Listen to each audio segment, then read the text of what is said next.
राधे राधे, जय श्री कृष्णा। आज मैं श्रीमद् भागवत गीता का जो भूमिका का भाग बचा हुआ है उसको आगे बढ़ाते हुए पढ़ता हूँ। तथापि मनुष्य काल तथा परिस्थिति विशेष के प्रसंग में एक विशिष्ट प्रकार के विश्वास को अंगीकार करता है और इस प्रकार वह अपने को हिंदू, मुसलमान, ईसाई, बौद्ध या किसी अन्य संप्रदाय का मानने वाला बताता है। ये सभी उपाधियां सनातन धर्म नहीं हैं। एक हिंदू अपना विश्वास बदलकर मुसलमान बन सकता है या एक मुसलमान अपना विश्वास बदलकर हिंदू बन सकता है या कोई ईसाई अपना विश्वास बदल सकता है इत्यादि। किंतु इन सभी परिस्थितियों में धार्मिक विश्वास के परिवर्तन होने से अन्यों की सेवा करने का शाश्वत धर्म प्रभावित नहीं होता। हिंदू, मुसलमान या ईसाई समस्त परिस्थितियों में किसी न किसी के सेवक हैं। अतएव किसी विशेष विश्वास को अंगीकार करना अपने सनातन धर्म को अंगीकार करना नहीं है। सेवा करना ही सनातन धर्म है। वस्तुतः भगवान के साथ हमारा संबंध सेवा का संबंध है। परमेश्वर परम भोक्ता है और हम सारे जीव उनके सेवक हैं।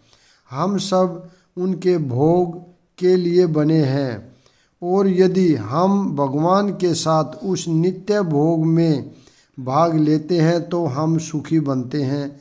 हम किसी अन्य प्रकार से सुखी नहीं हो सकते। स्वतंत्र रूप से सुखी बन पाना संभव नहीं। जिस प्रकार शरीर का कोई भी भाग उधर से सहयोग किए बिना सुखी नहीं रह सकता, परमेश्वर की दिव्य प्रेमा भक्ति में सेवा किए बिना जीव सुखी नहीं हो सकता। भगवत गीता में विभिन्न देवों की पूजा या सेवा करने का अनुमोदन नहीं किया गया है। जिनकी बुद्धि भौतिक इच्छाओं द्वारा मारी गई है वे देवताओं की शरण में जाते हैं और वे अपने अपने स्वभावों के अनुसार पूजा के विशेष विधि विधानों का पालन करते हैं। यहाँ यह स्पष्ट कहा गया है कि जो काम वासना द्वारा निर्देशित होते हैं वे भगवान कृष्ण की पूजा न करके देवताओं की पूजा करते हैं। जब हम कृष्ण का नाम लेते हैं तो हम किसी सांप्रदायिक नाम का उल्लेख नहीं करते। कृष्ण का अर्थ है सर्वोच्च आनंद और इसकी पुष्टि हुई है परमेश्वर समस्त आनंद के आगार है। हम सभी आनंद की खोज में लगे रहते हैं। आनंदमयो भयात सातः भगवान की ही भांति जीव चेतना से पूर्ण है और सुख की खोज में रहते हैं। भगवान तो नित्य सुखी है और यदि जीव उनकी संगति करते हैं, उनके साथ सहयोग करते हैं तो वे भी सुखी बन सकते हैं। भगवान इस मृतलोक में सुख से पूर्ण अपनी वृंदावन लीलाएं प्रदर्शित करने के लिए अवतरित होते हैं। अपने गोप मित्रों के साथ, अपनी गोपिका सखियों के साथ, वृंदावन के अन्य निवासियों के साथ तथा गायों के साथ उनकी लीलाएं सुख से ओतप्रोत हैं। वृंदावन की सारी जनता कृष्ण के अतिरिक्त अन्य किसी को नहीं जानती थी, परंतु भगवान कृष्ण ऐसे थे कि उन्होंने अपने पिता नंद महाराज को भी इंद्रदेव की पूजा करने से निरुत्साहित किया, क्योंकि वे इस तथ्य को प्रतिष्ठित करना चाहते थे कि लोगों को किसी भी देवता की पूजा करने की आवश्यकता नहीं है।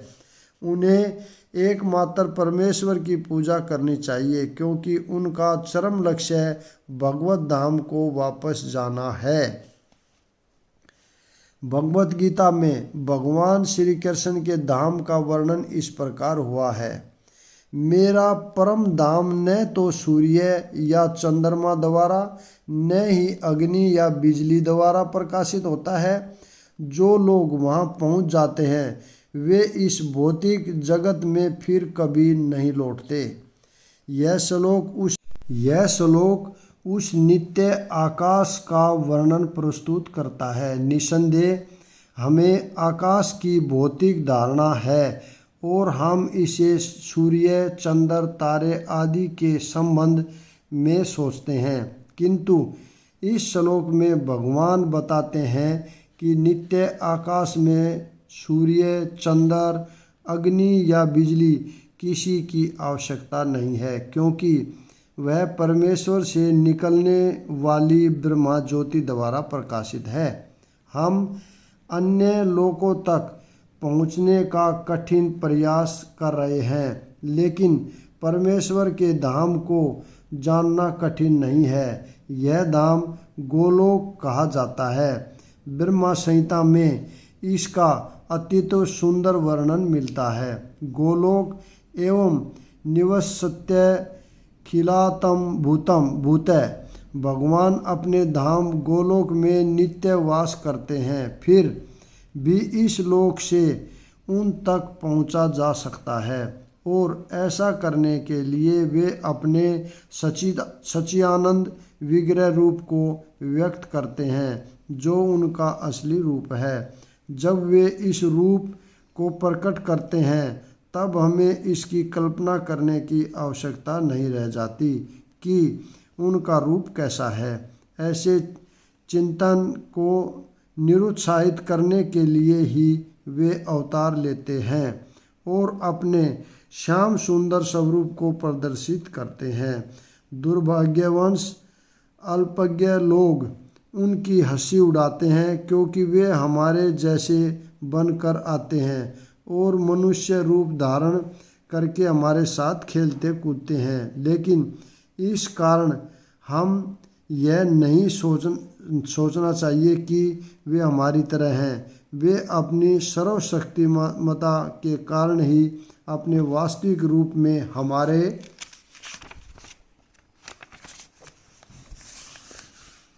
समक्ष प्रकट होते हैं और अपनी लीलाओं का प्रदर्शन करते हैं, जो उनके धाम में होने वाली लीलाओं की अनुकृति या प्रतिरूप होती हैं। आध्यात्मिक आकाश की तेजोमय किरणों ब्रह्मा ज्योति में असंख्य लोग तैर रहे हैं। यह ब्रह्मा ज्योति परम धाम कृष्ण लोक से अद्भुत होती है और आनंद में तथा चिंतनमय लोक जो भौतिक नहीं है, इसी ज्योति में तैरते रहते हैं। भगवान कहते हैं, न तद्भाष्यते सूर्यो न शशांको न पावकः यद गत्वा न निवर्तन्ते तद्धाम परमम्। जो इस आध्यात्मिक आकाश तक पहुंच जाता है, उसे इस भौतिक आकाश में लौटने की आवश्यकता नहीं रह जाती, क्योंकि भौतिक आकाश में यदि वह सर्वोच्च लोक को भी प्राप्त कर ले, चंद्रलोक का तो कहना ही क्या, तो वहाँ भी वही जीवन की परिस्थितियाँ, जन्म, मृत्यु, व्याधि तथा जरा होगी। भौतिक ब्रह्मांड का कोई भी लोक संसार के इन चार नियमों से मुक्त नहीं है। सारे जीव एक लोक से दूसरे लोक में विचरण करते हैं, किंतु ऐसा नहीं है कि हम यांत्रिक व्यवस्था करके जिस लोक में जाना चाहें वहाँ चले जाएं। यदि हम किसी अन्य लोक में जाना चाहते हैं तो उसकी विधि होती है। इसका भी उल्लेख हुआ है। यान्ति देवर्ता देवाने पितृने यान्ति पितृवर्ता। यदि हम एक लोक से दूसरे लोक में विचरण करना चाहते हैं तो उसके लिए कोई यांत्रिक व्यवस्था की आवश्यकता नहीं है। गीता का उपदेश है, यान्ति देवर्ता देवाने, चंद्र, सूर्य तथा उच्चतर लोक, निरंतर लोक, पृथ्वी मध्य लोक में आती है। भगवत गीता बताती है कि किस प्रकार अति सरल सूत्र यान्ति देवर्ता देवाने द्वारा उच्चतर लोकों यानी देवलोकों तक जाया जा सकता है। मनुष्य को केवल उस लोक के विशेष देवता की पूजा करने की आवश्यकता है और इस तरह चंद्रमा, सूर्य या अन्य किसी भी उच्चतर लोक को जाया जा सकता है। फिर भी भगवत गीता हमें इस जगत के किसी लोक में जाने की सलाह नहीं देती, क्योंकि चाहे हम किसी यांत्रिक मुक्ति से 40,000 वर्षों तक यात्रा करके सर्वोच्च लोक ब्रह्मलोक क्यों न चले जाएं, किंतु फिर भी वहाँ हमें जन्म, मृत्यु, जरा तथा व्याधि जैसी भौतिक असुविधाओं से मुक्ति नहीं मिल सकेगी। लेकिन जो परम लोक, कृष्ण लोक या आध्यात्मिक आकाश के किसी भी अन्य लोक में पहुंचना चाहता है, उसे वहाँ ये असुविधाएं नहीं होंगी।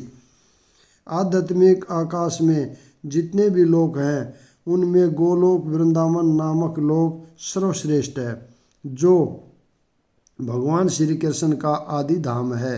यह सारी जानकारी भगवत गीता में दी गई है और इसमें उपदेश दिया गया है कि किस प्रकार हम इस भौतिक जगत को छोड़कर आध्यात्मिक आकाश में वास्तविक आनंद में जीवन बिता सकते हैं। भगवत गीता के 15वें अध्याय में भौतिक जगत का जीता जागता चित्रण हुआ है और कहा गया है, यहाँ पर भौतिक जगत का वर्णन उस वृक्ष के रूप में हुआ है जिसकी जड़ें ऊर्ध्वमुखी हैं और शाखाएं अधोमुखी हैं। हमें ऐसे वृक्ष का अनुभव है जिसकी जड़ें ऊर्ध्वमुखी हों। यदि कोई नदी या जलाशय के किनारे खड़ा होकर जल में वृक्षों का प्रतिबिंब देखे तो उसे सारे वृक्ष उल्टे दिखेंगे। शाखाएं नीचे की ओर और जड़ें ऊपर की ओर दिखेंगी। इसी प्रकार यह भौतिक जगत भी आध्यात्मिक जगत का प्रतिबिंब है। यह जगत वास्तविक का प्रतिबिंब मात्र है, यानी छाया है। प्रतिबिंब यानी छाया में कोई वास्तविकता या सार नहीं होता, लेकिन प्रतिबिंब से हम यह समझ लेते हैं कि वस्तु तथा वास्तविकता है। इस प्रकार यद्यपि मरुस्थल में जल नहीं होता, लेकिन मरीचिका बताती है कि जल जैसी कोई वस्तु होती है। भौतिक जगत में न तो जल है न तो सुख है, लेकिन आध्यात्मिक जगत में वास्तविक सुख रूपी असली जल है। भगवत गीता में भगवान ने सुझाव दिया है कि हम निम्नलिखित प्रकार से आध्यात्मिक जगत की प्राप्ति कर सकते हैं। पद में अर्थात सनातन राज्य को वही प्राप्त होता है जो निर्मम मोह है। इसका अर्थ यह हुआ कि हम उपाधियों के पीछे पड़े रहते हैं। कोई महाशय बनना चाहता है, कोई प्रभु बनना चाहता है, तो कोई राष्ट्रपति, धनवान या राजा या कुछ और बनना चाहता है। परंतु जब तक हम इन उपाधियों से चिपके रहते हैं, तब तक हम शरीर के प्रति आसक्त बने रहते हैं, क्योंकि ये उपाधियां शरीर से संबंधित होती हैं, लेकिन हम शरीर नहीं हैं और इसकी अनुभूति होना ही आत्म साक्षात्कार की प्रथम अवस्था है। हम प्रकृति के 3 गुणों से जुड़े हुए हैं, किंतु भगवत भक्ति में सेवा द्वारा हम इनसे छूटना होगा। यदि हम भगवत भक्ति में सेवा के प्रति आसक्त नहीं होते तो प्रकृति के गुणों से छूट पाना दुष्कर है। उपाधियां तथा आसक्तियां हमारी काम वासना तथा इच्छा अर्थात प्रकृति पर प्रभुत्व जताने की चाह के कारण है। जब तक हम प्रकृति पर प्रभुत्व जताने की प्रवृत्ति को नहीं त्यागते, तब तक भगवान के धाम सनातन धाम को वापस जाने की कोई संभावना नहीं है। इस नित्य अविनाशी धाम को वही प्राप्त होता है जो झूठे भौतिक भोगों के आकर्षण द्वारा मोहग्रस्त नहीं होता। जो भगवान की सेवा में स्थित रहता है, ऐसा व्यक्ति सहज ही परम धाम को प्राप्त होता है। गीता में अन्यंतर कहा गया है, अभक्त का अर्थ है अप्रकट।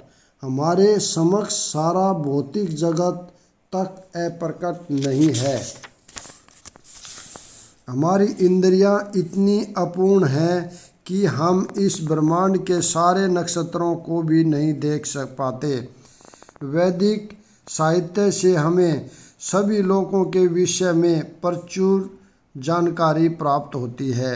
उस पर विश्वास करना या न करना हमारे ऊपर निर्भर करता है। वैदिक ग्रंथों में विशेषतः श्रीमद् भागवत में सभी महत्वपूर्ण लोकों का वर्णन है। इस भौतिक आकाश से परे आध्यात्मिक जगत है जो अव्यक्त या अप्रकट कहलाता है। व्यक्ति को भगवत धाम को ही कामना तथा लालसा करनी चाहिए, क्योंकि जब उसको यह उस धाम की प्राप्ति हो जाती है तब उसको वहाँ से फिर इस जगत में लौटना नहीं पड़ता।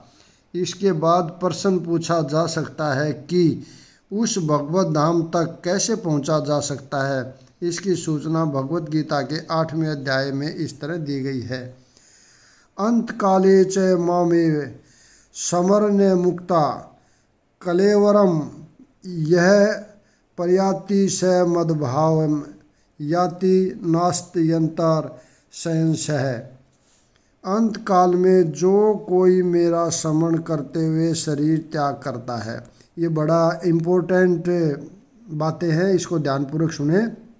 अंत काल के अंदर में जो कोई मेरा स्मरण यानी कृष्ण जी का स्मरण करते हुए शरीर का त्याग करता है वह तुरंत मेरे स्वभाव को प्राप्त होता है। इसमें रंच मात्र भी संदेह नहीं है। जो व्यक्ति मृत्यु के समय यानी लास्ट समय जब प्राण जाते हैं उस समय कृष्ण जी कहते हैं मेरा चिंतन करता है वह कृष्ण को प्राप्त होता है। मनुष्य को चाहिए कि वह कृष्ण के स्वरूप का स्मरण करे, और यदि इस रूप का चिंतन करते हुए वह मर जाता है यानी परम धाम चला जाता है, उसके प्राण छूट जाते हैं, तो वह भगवत धाम को प्राप्त होता है। मद भागवत शब्द परम पुरुष के परम स्वभाव का सूचक है। परम पुरुष सच्चिदानंद विग्रह है, अर्थात उनका स्वरूप शाश्वत ज्ञान तथा आनंद से पूर्ण रहता है। हमारा यह शरीर सच्चिदानंद नहीं है, यह सत नहीं अपितु असत है, यह शाश्वत नहीं अपितु नाशवान है, यह चित्त अर्थात ज्ञान से पूर्ण नहीं है अपितु अज्ञान से पूर्ण है। हमें भगवत धाम का कोई ज्ञान नहीं है, यहाँ तक कि हमें इस भौतिक जगत तक का पूर्ण ज्ञान नहीं है, क्योंकि ऐसी अनेक वस्तुएं हैं जो हमें ज्ञात नहीं है। यह शरीर निरानंद है, आनंद से ओतप्रोत न होकर दुख में है। इस संसार में जितने भी दुखों का हमें अनुभव होता है वे शरीर से उत्पन्न हैं, किंतु जो व्यक्ति भगवान कृष्ण का चिंतन करते हुए इस शरीर को त्यागता है वह तुरंत ही सच्चिदानंद शरीर प्राप्त करता है। इस शरीर को त्याग कर इस जगत में दूसरा शरीर धारण करना ही सुव्यवस्थित है। मनुष्य तभी मरता है जब तक यह निश्चिंत हो जाता है कि अगले जीवन में उसे किस प्रकार का शरीर प्राप्त होता है। इसका निर्णय उच्च अधिकारी करते हैं, स्वयं जीव नहीं करता। इस जीवन में अपने कर्मों के अनुसार हम उन्नति या अवनति करते हैं। यह जीवन अगले जीवन की तैयारी है। अतएव यदि हम इस जीवन में भगवत धाम पहुँचने की तैयारी कर लेते हैं तो इस शरीर को त्यागने के बाद हम भगवान के ही सदृश आध्यात्मिक शरीर प्राप्त करते हैं। जैसा कि पहले कहा जा चुका है, आध्यात्मिकवादियों के कई प्रकार हैं, ब्रह्मवादी, परमात्मावादी तथा भक्त। और जैसा कि उल्लेख हो चुका है, ब्रह्मा ज्योति में असंख्य आध्यात्मिक लोक हैं। इन लोकों की संख्या भौतिक जगत के लोकों की संख्या से कहीं अधिक बड़ी है। यह भौतिक जगत अखिल सृष्टि का केवल चतुर्थांश है। इस भौतिक खंड में लाखों करोड़ों ब्रह्मांड हैं, जिनमें अरबों लोक और सूर्य, तारे तथा चंद्रमा हैं, किंतु यह सारी भौतिक सृष्टि संपूर्ण सृष्टि का एक खंड मात्र है। अधिकांश सृष्टि तो आध्यात्मिक आकाश में है। जो व्यक्ति परम ब्रह्मा से तदाकार होना चाहता है वह तुरंत ही परमेश्वर की ब्रह्मा ज्योति में भेज दिया जाता है और इस तरह वह आध्यात्मिक आकाश को प्राप्त होता है। जो भक्त भगवान के सानिध्य का भोग करना चाहता है वह वैकुंठ लोकों में प्रवेश करता है, जिनकी संख्या अनंत है, जहाँ पर परमेश्वर अपने पूर्ण अंशों चतुर्भुज नारायण के रूप में तथा प्रद्युम्न, अग्निरुद्ध तथा गोविंद जैसे विभिन्न नामों से भक्तों के साथ साथ रहते हैं। अतएव जीवन के अंत में आध्यात्मिकवादी ब्रह्मा ज्योति, परमात्मा या भगवान श्री कृष्ण का चिंतन करते हैं। प्रत्येक दशा में वे आध्यात्मिक आकाश में प्रविष्ट होते हैं, लेकिन केवल भक्त या परमेश्वर से संबंधित रहने वाला ही वैकुंठ लोक में या गोलोक वृंदावन में प्रवेश करता है। भगवान यह भी कहते हैं कि इससे कोई संदेह नहीं है, इस पर दृढ़ विश्वास करना चाहिए। हमें चाहिए कि जो हमारी कल्पना से मेल नहीं खाता उसका बहिष्कार न करें। हमारी मनोवृत्ति अर्जुन की सी होनी चाहिए। अपने जो कुछ कहा उस पर हम विश्वास करता हूँ। अतएव जब भगवान यह कहते हैं कि मृत्यु के समय जो भी ब्रह्मा, परमात्मा या भगवान के रूप में उनका चिंतन करता है वह निश्चय रूप से आध्यात्मिक आकाश में प्रवेश करता है, तो इसमें कोई संदेह नहीं है। इस प्रकार अविश्वास करने का प्रश्न ही नहीं उठता। भगवत गीता में उस सामान्य सिद्धांत की भी व्याख्या है जो मृत्यु के समय ब्रह्मा का चिंतन करने से आध्यात्मिक धाम में प्रवेश करना सुगम बनाता है। अपने इस शरीर को त्यागते समय मनुष्य जिस जिस भाव का स्मरण करता है वह अगले जन्म में उस भाव को चिंतन रूप से प्राप्त होता है। अब सर्वप्रथम हमें यह समझना चाहिए कि भौतिक प्रकृति परमेश्वर की एक शक्ति का प्रदर्शन है। विष्णु पुराण में भगवान की समग्र शक्तियों का वर्णन हुआ है। परमेश्वर की शक्तियाँ विविध तथा असंख्य हैं और वे हमारी बुद्धि से परे हैं, लेकिन बड़े बड़े विद्वान मुनियों या मुक्ताताओं ने इन शक्तियों का अध्ययन करके इन 3 भागों में बांटा है। सारी शक्तियाँ विष्णु शक्ति हैं, अर्थात वे भगवान विष्णु की विभिन्न शक्तियाँ हैं। पहली शक्ति परा या आध्यात्मिक है। जीव भी पराशक्ति है। जैसा कि पहले कहा जा चुका है कि अन्य शक्तियाँ या भौतिक शक्तियाँ तामसी हैं। मृत्यु के समय हम या तो इस संसार की अपराशक्ति में रहते हैं या फिर आध्यात्मिक जगत की शक्ति में चले जाते हैं। अतएव भगवत गीता में कहा गया है, अपने इस शरीर को त्यागते समय मनुष्य जिस जिस भाव का स्मरण करता है वह अगले जन्म में उस भाव को चिंतन रूप से प्राप्त होता है। जीवन में हम या तो भौतिक या आध्यात्मिक शक्ति के विषय में सोचते हैं, सोचने के आदी हैं। हम अपने विचारों को भौतिक शक्ति से आध्यात्मिक शक्ति में किस प्रकार ले जा सकते हैं। ऐसे बहुत से साहित्य हैं तथा यथा समाचार पत्र, पत्रिकाएं, उपन्यास आदि जो हमारे विचारों को भौतिक शक्ति से भर देते हैं। इस समय हमें ऐसे साहित्य में लगे अपने चिंतन को वैदिक साहित्य की ओर मोड़ना है। अतएव महर्षियों ने अनेक वैदिक ग्रंथ लिखे हैं। ये पुराण कल्पना प्रस्तुत नहीं है, अपितु ऐतिहासिक लेख है। अभी मैं अगला भाग कल पढ़ूंगा। यहीं पर मैं विराम देता हूँ। राधे राधे। जय श्री कृष्णा।